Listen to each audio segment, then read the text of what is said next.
Well, good morning again on this Wednesday morning. Here I am once again in my little study. I don't know about you, but we certainly get lots of things through our letterbox, some of which we like, some of which we don't like. I am quite worried why people keep sending me details of funeral plans, but that's another story. But we do get lots of magazines. But the one that I like particularly is our own Abbey Link. This is published every quarter. This is the autumn edition, and it should be coming through your letterbox in the not too distant future. It's a wonderful magazine. It's, yes, about the Abbey and everything that's going on at the Abbey, but it's also about Pershore. It tells you all about number 8 and inside lots of things about Pershore, generally, not just about the Abbey. It's really interesting, and like so many things at the Abbey, it's done through volunteers. It's written by volunteers. It's edited by Christopher Kimberley, who's one of our Abbey volunteers. And then, of course, it is distributed through all the letterboxes by our volunteers, including me and my dear wife.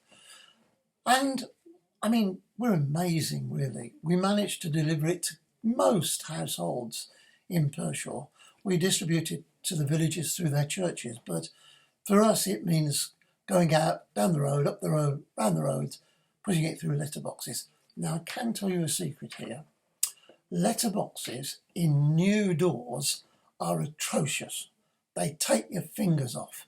And if you didn't know that, try posting something through one. It's awful. The old doors are great. You just lift them up and push the things through, not the new ones. But there we are. We have to deliver them. Now, like all things that rely on volunteers, we can always do with new volunteers.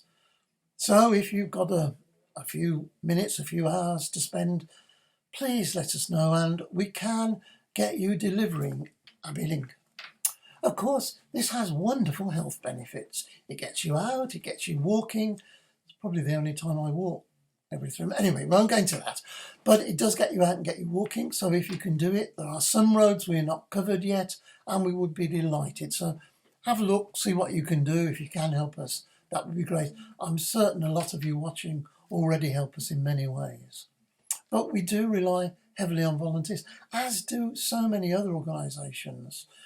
I was at a meeting with the town council the other day, and there are so many organisations looking for volunteers because, of course, COVID really took away so many volunteers. It stopped people volunteering and it caused some disruption in, as we say these days, the supply chain, because we do have a supply chain of volunteers. So if you can help us or anybody else, that's great. I'm sure many of you are doing that, but the more you can do it, the better. But I did want to say, if this drops through your letterbox, don't put it in the bin. Don't put it in recycling. Have a look at it. It has some really interesting things. I'm always surprised at the breadth and the strength of knowledge that we have at the Abbey and that gets put in here. And it really is something that I enjoy reading as well as learning a lot from. So when it comes, it should be coming through, as I say, any moment now. And when it comes through, just have a look at it. Just read it, just enjoy it. And as I say, if you can help us with it, great. So let's end with a prayer. Lord God, we are grateful for our community. We thank you for all the joy and love that we share together. We thank you for those people who help us in so many ways. And we ask that you're with them and with others, today, tomorrow, and always. Amen.